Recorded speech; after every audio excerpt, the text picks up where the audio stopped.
Hey, what is going on, my MLM heroes out there? Terry here. You get to see me on video and check out my beard. Really nice. I did want to actually say thank you, though, for tuning in to today's episode. It's special because it's the first interview episode that I'm publishing, and it is with Erika Dale. So without further ado, I'm going to lead you right into the video and enjoy.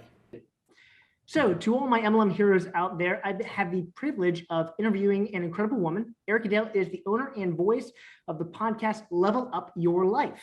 She is a six-figure earner with LifeVantage and has built a team that does $1.2 million in sales annually. She and her husband are serial entrepreneurs.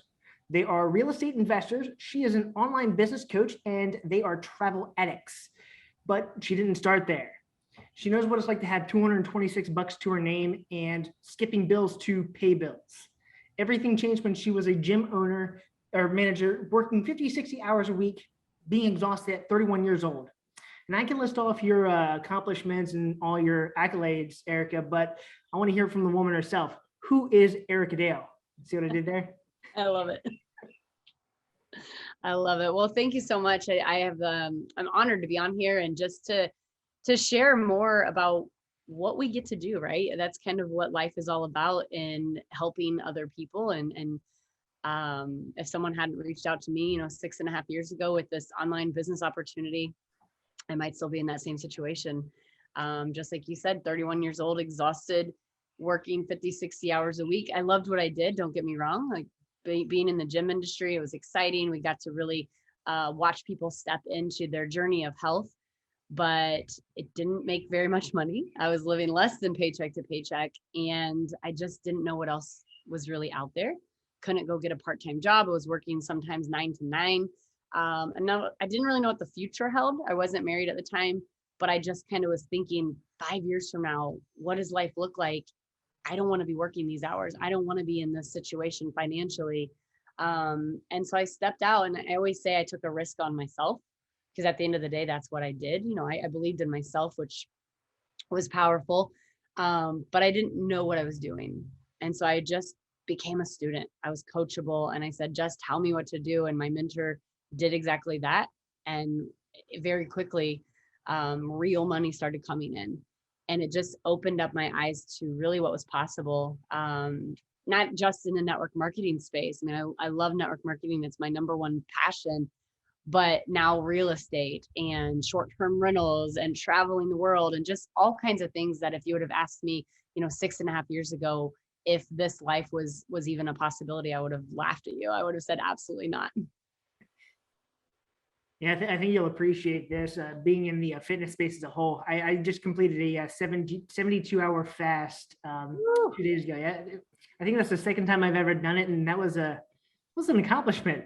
Yeah. Yeah, I agree with you. Like, I've been listening to your podcast for some time now, and definitely a lot of overall fitness is one of the pillars that is part of your idea of success. And I agree with you 100%. And that's a hill I'll die on too, that you can't have true happiness if you don't have some semblance of fitness. You don't have to have a six-pack abs or anything like that. But, being able to travel like you do, you have to have some sort of ability to do so physically. Yeah, absolutely. I always say I don't know anyone that's truly successful that doesn't have some sort of fitness in their life, even if it's just moving their body.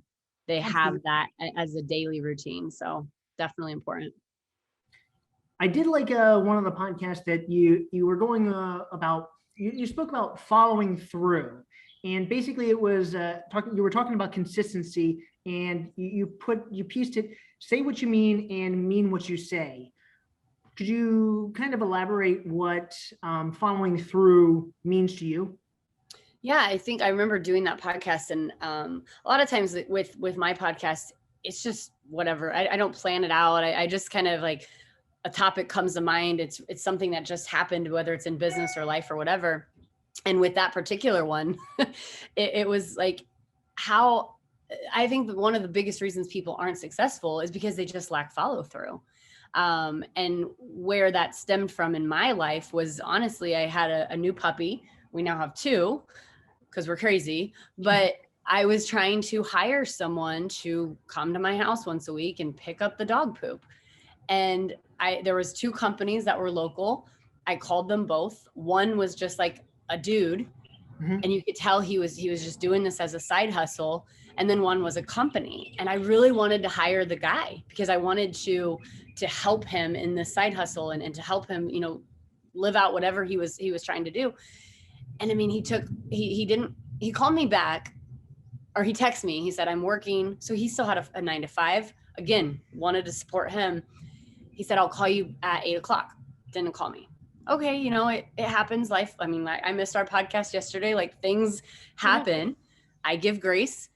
He reached out. He said, I'll call you tomorrow. I apologize. Yep, absolutely. It was 4 days later, the man still hadn't called me, and I ended up having to hire this other company because I'm like, I need this job done. And so it just got my wheels spinning. Like, how many times do people say they'll call you back or they'll do this, and they just don't do it.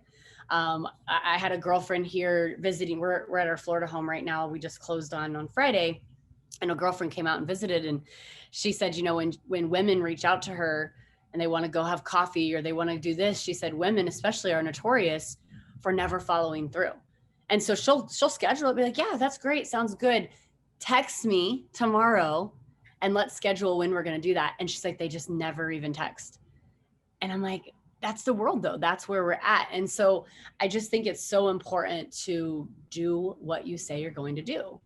Even when that moment of saying it, even when the commitment that wears off, right? Like, if I committed to, I don't know, going over to someone's house, like, I'm an introvert. I prefer just to kind of chill at home with my husband and my dogs. But if we committed to that in some form of excitement, and then when that excitement wears off, and we're like, oh, why do we still do it? Our word is our bond. And so I think that if people can kind of wrap their mind around that, they're going to see a lot more success in whatever path they're on. It makes a lot of sense. It's like it's like the ability to say no and understanding that it's okay to, as long as you do it within a timely manner. You don't wait till the last minute kind of thing. Yes, absolutely. I think you'll appreciate the story. So that kind of is a nice segue. So it's kind of about being comfortable in complacency. So an old story is an old farmer and his friend were sitting on a porch, and there was a dog between them, and the dog started whining. The friend asked the farmer, well, why is your dog whining? Farmer responds with, he's probably laying on a nail and it's hurting him. Guy asks the farmer, well, why doesn't he move? Farmer says, well, it probably doesn't hurt enough for him to move. And that kind of speaks to your point. Like, when you're comfortable or complacent in whatever situation you are in life, unless you do something about it, you're just going to suffer. Yeah. And it's like exactly that. I always say that to people when it's, you know, we talk about fitness. When people are, and I've been here, guys, when I talk, it's usually talking to myself, just so you're not feeling convicted. But, you know, it's like, well, I don't like the weight I'm at, or I don't like the look that I'm at, or COVID really kind of just took its toll on my health. And then you don't do anything about it. You're not actually that upset about whatever it is you're complaining about, because you're not taking action to change it. And sometimes those hard truths we need to hear, but I've been there, right? Like, I don't like my weight, or my weight's up. And then I continue to do the same things every single day instead of make the changes that will get the weight off, or whatever the answer is. Speaking about you being an introvert, I know that you've called yourself an extroverted introvert because you put yourself in positions to be extroverted, but, you know, you like being, you know, by yourself. I think that I'm the opposite. I'm an introverted extrovert because I like my solitude once in a while, but I don't mind being social. But for the people that are listening that are more introverted or more uncomfortable around larger settings, what were the things that you did early on to combat that, or make yourself available to what you wanted to accomplish? Yeah, I mean, I think it's just doing it, you know, it's just ripping the Band-Aid.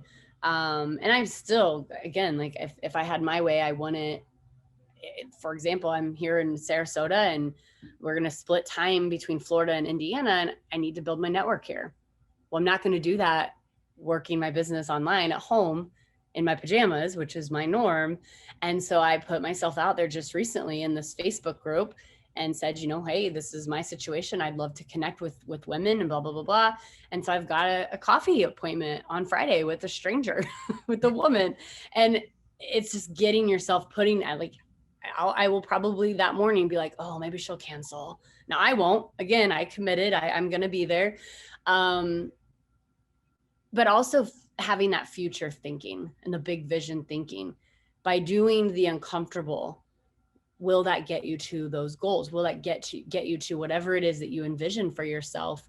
And again, just having a little bit of faith and trusting, like, okay, I'm just going to do it. I'm just going to jump. I'm just going to go. It's scary. It's uncomfortable, but the end result, is it worth it? And that's what you got to ask yourself, because if it's not worth it, you're not going to do it regardless. Just that goal setting and having faith in the process kind of thing. Yeah, absolutely. Absolutely. I always say action creates results, and results will create your belief. But you've got to have the action first. It's not going to be the opposite way. And people get that backward all the time. And then they quit. They don't do it because there's no belief there. Absolutely. So what was your first like aha moment? I know that we have several aha moments and we have different pivots in our lives, but if you can remember that, like the first like shift, not necessarily for MLM, but an entrepreneurial or a business mindset, what was that shift that happened in your life that made you realize that you don't want to really suffer the 50, 60, 70 hours a week? I think, I don't know if I can pinpoint one thing, but I just remember getting to a point where I felt like I was just missing out on life. It'd be a girlfriend texting, hey, do you want to grab dinner tonight? I do. Do you want to meet at 9 p.m.? No, no one wants to do that. My sister, I don't have children, but my sisters both have children. And I remember, having to miss out on my nieces and nephews' events. And whether it be a small event or a big event, it was important to me. And so the big shift when life started to look differently, I remember my sister texting me on a Tuesday morning, and she said, hey, I'm going into labor. This was with my third nephew. And I just said, okay, I'll see you in an hour and a half. And I remember getting up out of my office chair and just walking out the door and making that drive to the hospital. But had that just been a couple years prior, I would have either had to leave work, take time, a vacation day, or not get paid, or maybe even the boss say, no, you can't do that today. And that was kind of that eye-opening, like, not I've made it. I don't want to sound like that, but I've made it. Like it's about the time. It's not necessarily even about the money, to be able to really just create the life and live out the life that I want. Absolutely. Time freedom really is the perfect picture. Money, it comes and goes, but having the time freedom, I 100% agree with you there. Absolutely. So that's a really nice segue into like, why network marketing then? Yeah. I'll be honest, I was poo-poo network marketing prior to network marketing. So if anyone's listening that has that mindset, I have a master's degree. I actually have a PhD in holistic nutrition, but prior to network marketing, I had my master's degree in school counseling. And as soon as I finished that degree, I was like, no, I don't want to be a school counselor. I don't want to be in the public school settings. Like it was politics. It was just too much. I didn't want to be a part of it. But I didn't have income. I couldn't make ends meet. And so even though I was anti-network marketing or whatever you want to call it, I didn't have another option. And so it was more just wrapping my head around what this could do, what this could be, again, that future thinking, vision thinking. For me, when I got started in network marketing, it wasn't this dream of time freedom or financial freedom. It was, if this thing, and I literally said this, you guys, if this thing can bring me a couple $100 a month, that would be life-changing. Because again, the day I signed up for my company, I had $226 to my name. So it was more of a place of desperation than a vision of how beautiful this opportunity is. Now, fast forward 6.5 years later, you can't tell me that it's not. You can't wipe the smile off my face when I think about network marketing. I literally, I'm looking at my pool. I worked my business in the pool yesterday. You can't tell me that I don't love network marketing. But now what I see is the opportunity for other people to step into something that they didn't even know. Sorry guys, dogs here. For me, my passion is helping moms, and I'm not a mom, but I see so often these mothers who pour themselves into their children, and then their children leave at 18, as they should. we want to set individuals out into the world, but then it's almost like they've lost themselves and they don't know who they are and they don't know what they want to do. And so my passion is, well, why not start this now and have something going on the side that doesn't take away from your kids, that helps you to create that legacy.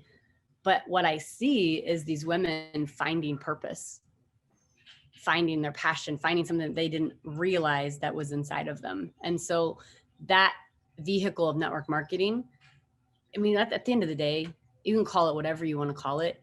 It's personal development wrapped around a product or a service. Absolutely. That's it. And for me, I told you I had a master's degree, 6 years of schooling. No one ever taught me to do personal development. No one ever taught me to read these books and listen to these podcasts. Network marketing taught me that. And I think that we need more of that in our society today. Absolutely. I 100% agree, because it's a phenomenal business idea. And for people that are like, initially for me, I was like you, like, what is it? What is this? Is this a pyramid thingy? Like, all that kind of like all the slander that's thrown towards like network marketing. Because I'm not going to go into my origin story or anything like that right now, but I was introduced early on. I'm like, this is interesting. And then I had a terrible experience. And then from there, I was like, this sucks. And I'm like, that's a horrible idea. And then fast forward a couple of years, I'm like, well, this is an amazing idea, because I didn't think of it in that way. I didn't think about it, the personal development, like, because this is it's networking. We're literally doing an interview, and we didn't know each other before this, but it's all because of network marketing. Yeah. So I know we talked about, and you mentioned about trusting the process, but could you give a little bit more, or maybe a tip or two about how you would stay consistent with your work ethic and your goals? Maybe not necessarily as you are now, or maybe early on. Like, what would be? I think, hold on a second.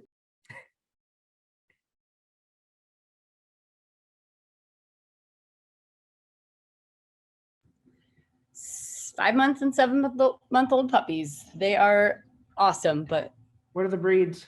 They're French bulldogs, and they're cute. Incredible dogs. She just sees something at the neighbor, so she's being a watchdog because she's all of this big. Literally the best. I grew up with a Boston Bull Terrier, so I'm totally. Oh yeah, they're so similar. I love it. I think that, again, just in trusting the process, attach yourself to someone that has what you want, whether it's the finances or the time freedom that we've talked about, or the lifestyle, or whatever it is. And it doesn't have to even be network marketing. Maybe it's the marriage that you want. Maybe it's the parenting that you want. Go out and seek out those people. And then obviously they've achieved it. So do what they're teaching you, because they've already done it. They've gone before you. There's no reason to reinvent the wheel. And I think that's what I mean by trust the process. If you've gone out and done it, well, I can trust that you will show me what to do. And then you've got to just get rid of your own limiting beliefs, your own self-doubt, your own, can I do it? If they can do it, so can you. If he can do it, so can I. If she can do it, so can I. That's been my mentality from day one. And especially in network marketing, because I've seen people who, you guys, I was poor. Like, I had a great life. I had a great upbringing. My parents are married. I mean, I didn't have like crazy trauma. I was just poor. And I watched people cross the stage and these company events who had way worse upbringing or tragedies or trauma or whatever it was, having this incredible success. And so I just adopted this mentality of they can do it, I can do it. And so just trusting the process, that the systems that are in place are going to work. If you're in a place of complacency, we talked about that word, or I don't like the word, stuck. I don't like the word stuck, but we say it, we all feel it. And maybe you're there in your business, or maybe you don't know how to get the business off and running. just get comfortable there for a moment, but know that if you're taking the action and you're doing what's being told to you, that you're going to grow through that. And I think that that's important because, again, I think people they give up right before the goal. They give up like 3 yards from the end line, the goal line. I don't even know I'm talking about football. I'm not a sports person, but it's just like they're right there and they just can't see it. And they feel like it's just not going to work. So I'm going to quit. And it's the saddest thing I think that I ever watched inside of network marketing, especially. And it really goes back to what you said about like that follow through. Just sticking with it until you have some sort of results. Like you can't move a parked car. You can only adjust your trajectory as you're moving. So it's going back to like what you said about taking action and then just adjust accordingly. Absolutely. I'm a huge like a quote guy. I like inspiring quotes. Just out of my sheer curiosity, do you have any quotes that you like to live by, or one that comes to mind? Oh gosh, I do. I just mess quotes up all the time. I do, and gosh, I don't know if we're in the network marketing space, people probably know who Rob Sperry is. Mm-hmm. And Rob Sperry, he's a generic coach now. I've hired him as a coach. I've done 2 of his 6-figure masterminds. But one of his quotes is, see, here we go. Look at me. I'm going to mess it up. It's die with memories, not with dreams. That's what it is. So die with memories, not with the dreams. And basically it's go out and create the life that you want. I that's why we travel, because I want to create memories. I want to have experiences. And I don't want to, I could die today, right? We're all going to die.